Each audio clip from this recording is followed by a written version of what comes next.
Então, nessa ação penal 502, 76, 85 e 35, depoimento Dr. José Tadeu de Chiara. Dr. Chiara, como lhe disse, lhe adiantei o doutor está como testemunha. Na condição de testemunha, o doutor tem um compromisso com a justiça em dizer a verdade e responder as perguntas que lhe forem feitas, certo? Perfeito. Apenas por força de lei, vou adverti-lo que, se o doutor faltar com a verdade, fica sujeito a um processo criminal, certo? Certo. Se houver alguma questão envolvendo o segredo profissional, aí quando for indagado, peço que o senhor, que o doutor coloque a questão para que nós possamos então resolvê-la, certo? Perfeito. Dito isso, eu passo então a palavra à defesa da senhora Cláudia Cruz. Obrigada. Bom dia, doutor Tadeu. Como vai? Tudo bem? Bem, como vai? Bem.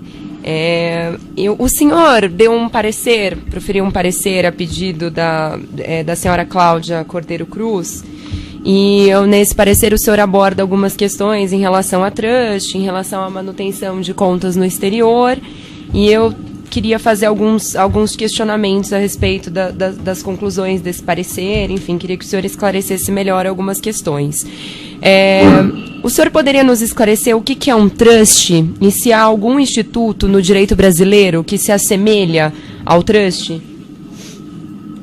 Bueno, primeiramente, o trust designa um instituto que se constrói ao longo da história na matriz do direito inglês, né?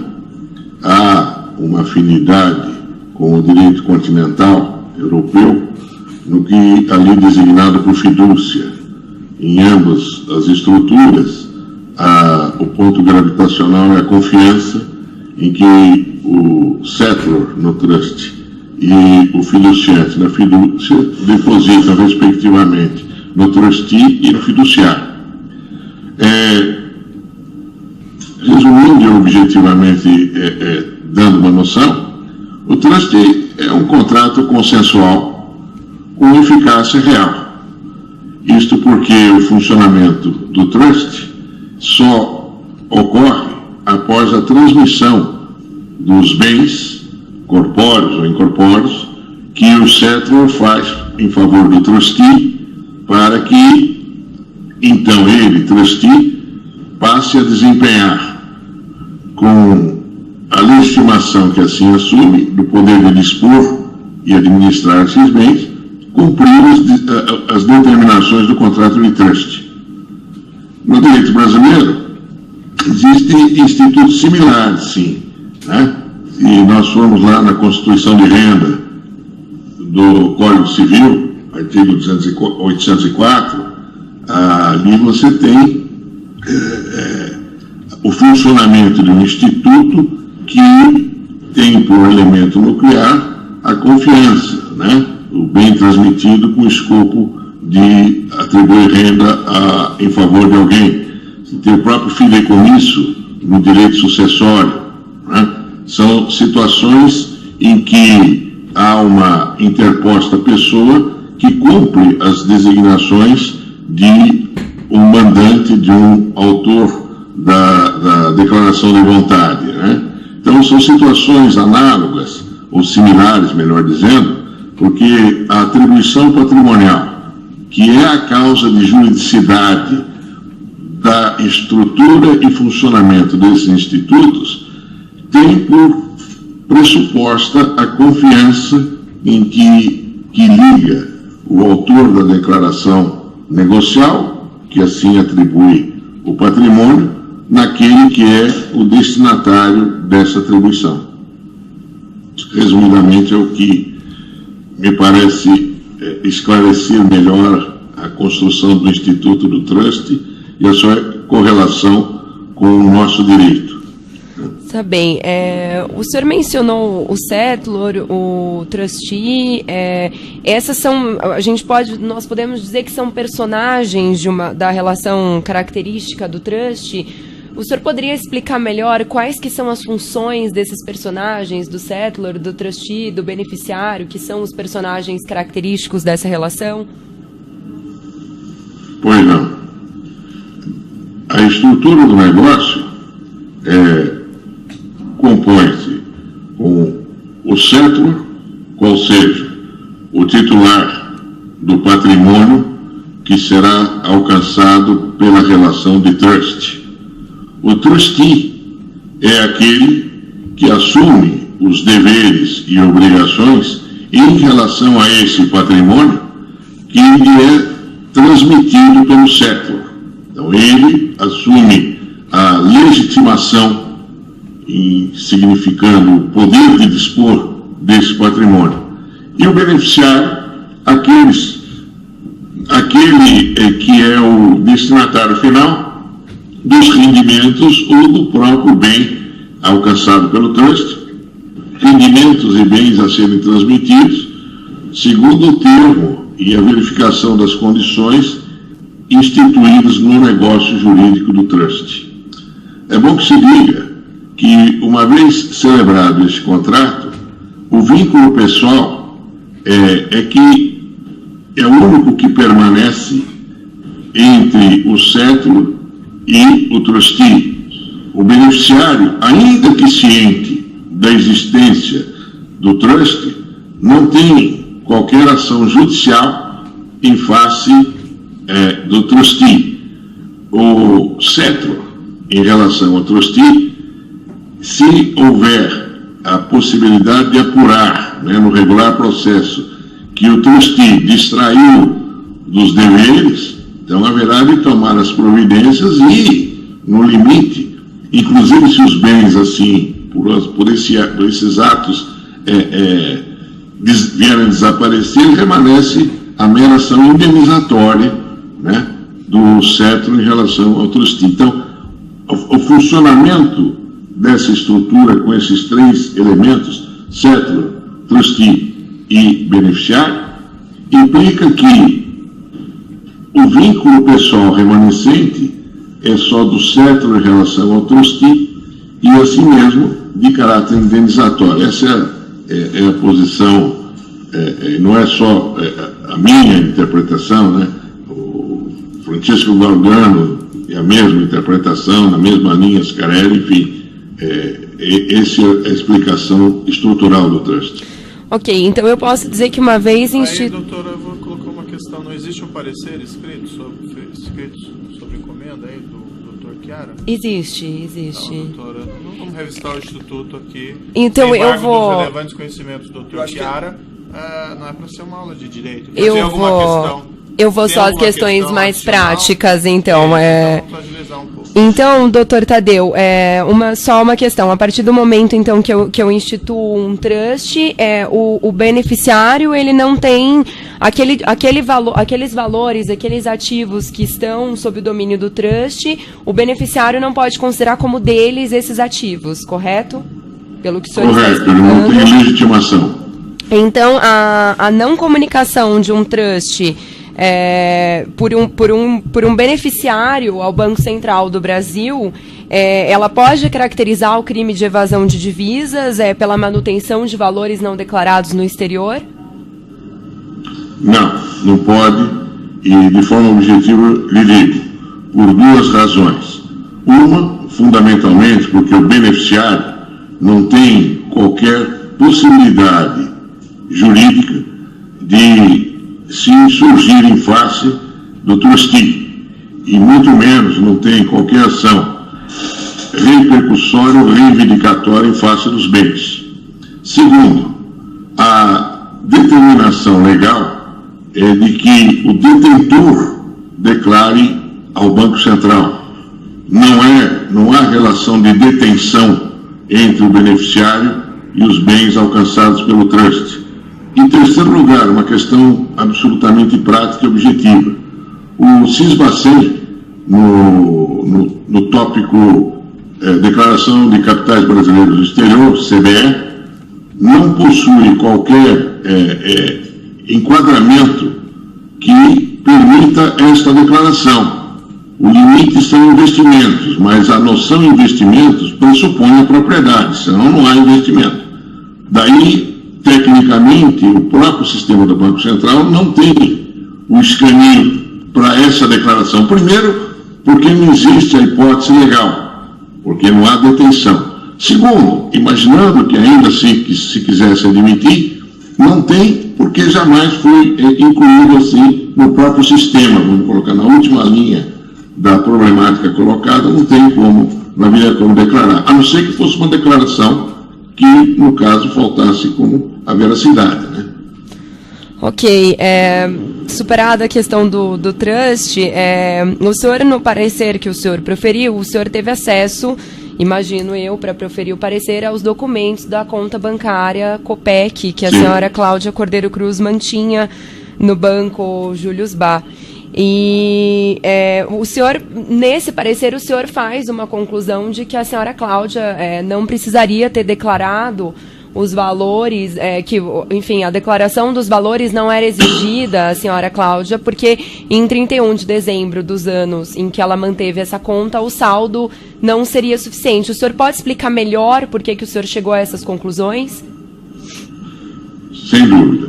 Primeiro, eu examinei os extratos que me foram fornecidos desta conta Copec, especificamente no último dia dos exercícios ali considerados, né? Se não me engano, a partir de 2010, eu agora realmente não sei precisar os anos, mas sei que foi até o último dia de 2014. O funcionamento da conta Copec estava alicerçado em dois conjuntos de contratos. O contrato, as relações quase que usuais, né, nas contas de depósito junto a bancos, né, qual seja cartão de autógrafos, regras de movimentação, aquilo que qualquer banco, quando se abre uma conta, se tem. E, justaposto a este primeiro conjunto, há um segundo que trata das garantias da abertura de um crédito e das garantias que suportariam esse crédito. Ou seja, a movimentação da conta, por óbvio, no limite da disponibilidade que houvesse depósito, a todo momento. Só que a utilização do crédito que foi acoplado a essa conta dependia seria dado a critério do banco, em termos de qualidade da garantia e em termos de limite da garantia. Os fundos que seriam dados em garantia, que não eram da correntista, e o Pledge Agreement deixa isto implícito quando fala garantias que vierem a ser constituídas e que foram disponibilidades bloqueadas na estrutura do funcionamento da conta. Então, sobre o montante dado em garantia, havia possibilidade de ela desfrutar de um crédito. Então, a conta, na verdade, se compõe de dois elementos: disponibilidade de caixa e outorga de crédito. Quanto à disponibilidade de caixa, ou seja, a possibilidade de saque, dúvida não há da sua obrigatoriedade de declarar ao Banco Central, desde que aperfeiçoadas as regras que então a resolução em vigor, né? Primeiro a 3584, que revogou a 2911 em 2008, e depois a 3857, se não me engano, que está em vigor até hoje, estabelece que no último dia do ano os haveres acima de $100 mil têm que ser declarados ao Banco Central. No caso da conta Copec, ao longo de todos os extratos que eu examinei, a disponibilidade da conta não ultrapassou $100 mil. Portanto, não haveria o que se declarar ao Banco Central, porque não atingido o limite mínimo no último dia do exercício. Do outro lado, as utilizações de crédito, que com efeito se tornam passivo, um débito de quem utiliza, isto não é alcançado pela declaração de capitais no exterior, porque ali só se declara capital, não se declara dívida no exterior. Então, com essa configuração, é que eu cheguei à conclusão que nos exercícios examinados não havia sido ultrapassado o limite mínimo estabelecido na regra do Banco Central, em razão do qual seria obrigatória a sua declaração no CBE do Banco Central. Ok. Há uma exceção. Como? Não, eu achei que o senhor tinha concluído. Doutor. Mais perguntas? A última pergunta é, o senhor analisou também, além da documentação da conta Copec, da Cláudia, imagino que tenha analisado também os documentos dos trusts Orion, Triumph e Netherton. E a partir da análise dessa documentação, o senhor chegou a alguma conclusão em relação a quem era o verdadeiro dono, o verdadeiro proprietário dos ativos existentes nesses trusts? Sem dúvida. Ratificando que no começo nas outras perguntas já respondi, o trustee gestor da Triumph, da Orion, e o outro, me esqueci agora o nome, Triumph, Netherton. Orion e Netherton. Esses, os gestores, ou seja, o trustee, no caso, a entidade suíça, é que é realmente o detentor dos haveres confiados ao contrato de trust. Ok, perfeito. Estou satisfeita, doutor. Muito obrigada. Outros defensores têm indagações? O Ministério Público. Breve esclarecimento, Excelência. Bom dia, doutor Bom Tadeu. dia. Tudo bem, senhor? Alguns breves esclarecimentos da parte do Ministério Público. Em primeiro lugar, só uma correção em relação à pergunta da advogada. A Netherton era uma offshore, correto? O senhor se recorda? Não era um trust. Segundo a documentação encartada nos autos, era uma offshore cuja sede era em Singapura e a conta era na Suíça. O senhor se recorda disso? A localização da sede, confesso ao senhor que se nos autos tem documentos encartados, isso realmente eu não me lembro. Mas vou dizer uma coisa. Da estrutura do trust, e o trustee por ordinário, e não é só o caso da Suíça, em razão da Convenção de Haia, em particular a partir de 1992, né, mas desde a configuração inicial da Convenção de 1985, os trustees, todos eles, organizam empresas, pessoas jurídicas, melhor dizendo, offshore, em determinadas localidades, segundo a sua melhor conforto para a gestão, justamente para evitar confusão patrimonial, que é um dos mandamentos fundamentais da Convenção de Haia. Então, invariavelmente, o trust funciona com o trustee organizando uma offshore que ele administra para poder segregar o patrimônio entregue à sua gestão. Sim, compreendo. Nesse caso, na realidade, era uma offshore, apenas uma empresa que tinha uma conta na Suíça, o Netherton. Os outros, daí, isso se aplicaria ao Orion, ao SP, e mais uma das contas que realmente eram trust. Uma questão sobre o trust revogável, não seria um falso trust, porque o instituidor poderia revogar a qualquer tempo, como era nesse caso? Não seria um falso trust?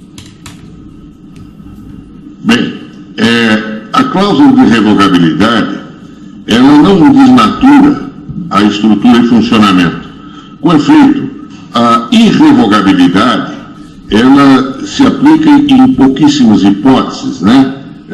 Entre nós mesmo, o mandato em causa própria acaba sendo uma das únicas hipóteses em que a lei civil elege a irrevogabilidade, daí ela tem efeitos translativos da propriedade, enfim, até incidência fiscal, tributária.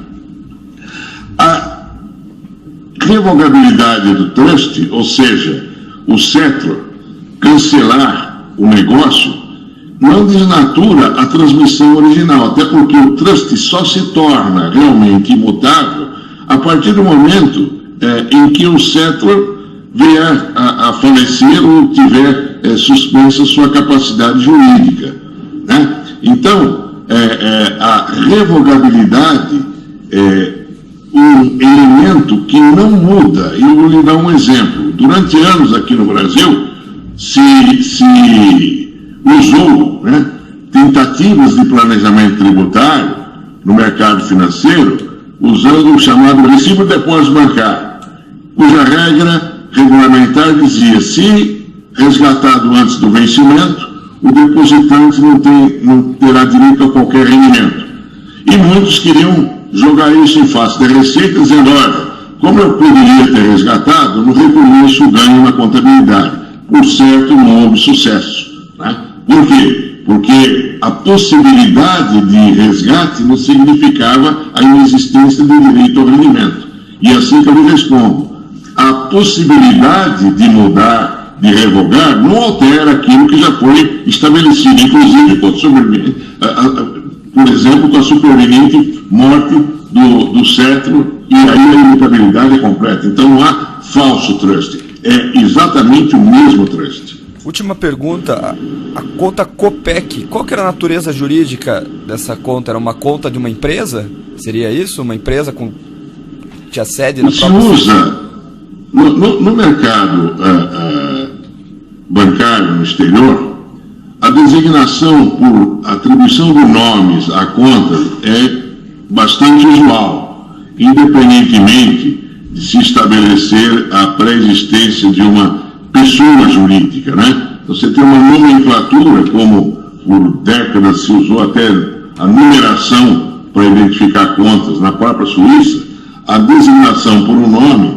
não exige o pressuposto de uma pessoa jurídica, né? Mas as regras de funcionamento tem que estar claro, no caso também estão, no contrato de abertura, dizendo quem que é o titular para a movimentação, ou como se dá essa movimentação, e os créditos que são atribuídos. Né?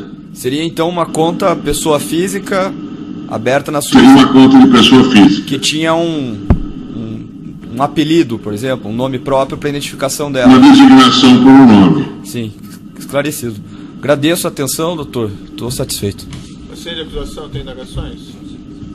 Uns rápidos esclarecimentos aqui do juízo apenas, doutor. O doutor escreveu um parecer sobre isso e esse parecer será analisado. Só alguns esclarecimentos. O doutor mencionou, descreveu o Instituto do Trust. Em síntese, o doutor poderia me sintetizar qual que seria a posição do senhor Eduardo Cunha em relação a esses trusts, a essas contas? O senhor Eduardo Cunha, que é o caso que também analisei nesse parecer, foi o settlor, ou seja, o contratante de uma instituição que obrigou-se a ser trustee do patrimônio que ele transmitia. Portanto, ele é o settlor, aquele que instituiu em determinado trust, ou agora não me lembro exatamente os nomes, a sequência cronológica, mas em determinado trust ele também se tornou beneficiário. Né? Então ele era o settlor da organização do trust e beneficiário em certas circunstâncias.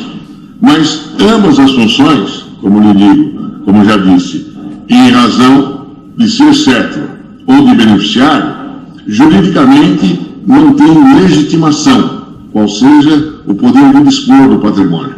Certo. Mas o patrimônio transferido era do senhor Eduardo Cunha? Originariamente, sim.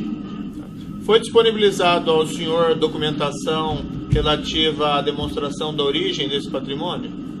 Não, senhor. Isso não foi objeto, então, de consulta do parecer? Não. O contratante foi mesmo o senhor Eduardo Cunha, do parecer? Não. Quem me solicitou o parecer foram colegas que participam da defesa dos interesses do senhor Eduardo Cunha. Tá certo, então. Em nenhum momento chegaram a oferecer para o doutor, então, documentos relativos à demonstração da origem desse patrimônio? E também não seria o caso, se o senhor me permite, porque a minha análise é a análise da estrutura e funcionamento do Instituto, dos efeitos de direito lá e que se retiram aqui em face da lei de introdução às normas do direito brasileiro, para ver a regência que o nosso direito, primeiro que acolhe o Instituto do Trust, porque reconhece a eficiência dos negócios, do regime dos negócios concertados no exterior e a regência da lei da situação dos bens, Isto com base no artigo 8º, 9º da Lei de Introdução às Normas do Direito Brasileiro. E esta regência estendida até a coleta de provas, que é o artigo 13 da mesma lei. Então, no meu caso, essa apuração quantitativa não seria a minha área de especialidade, né? Seria muito mais para um trabalho de auditoria. Não é nenhum juízo de censura, eu só queria esclarecer o objeto específico do parecer. Mas são esses os esclarecimentos do juízo. Doutor, eu agradeço a sua colaboração. Certamente gostaríamos de ficar ouvindo mais tempo o doutor a respeito desse instituto, considerando o seu conhecimento, mas o fato é que, como tem o parecer escrito, realmente é mais apropriado nós irmos direto nele, e agradeço a sua colaboração. Está encerrado então o depoimento. Pode interromper.